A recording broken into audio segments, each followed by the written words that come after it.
ما شاء الله ولا شيء مؤمن وايا ما تبحثين ولا وجهك سيدا لو سو قرحية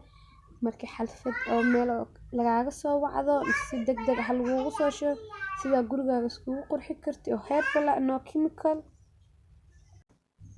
Assalaamu calaykum asxaabtida qaaliga soo dhawaada waa uma ameeno marka la soo noqoto maanta waxaa idin la wada qaabka wajiga loo qurxin lahaa oo heerful ah nothing chemical ku jirto waxaa waay hal qaando oo malab ah iyo xulbo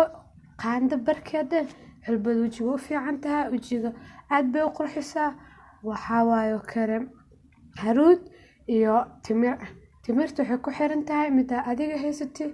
haddii mid weyn tahay hal xabo waaye haddii kuwa yaryar ka tahay oo just normal size kana waa 2 xabo marka insha Allah isku dari doonaa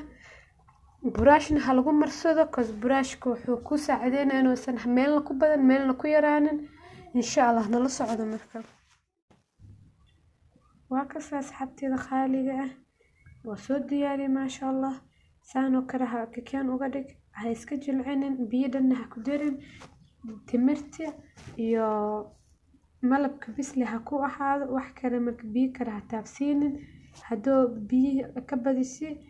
علينا يوم كاد مرسني سنة ديبو كونا قناصة سيدات كمرستي فعيد بدن ملحن مرك نتيجة دي سم عدمو بدنيسو marka hadda kan waa marsaneena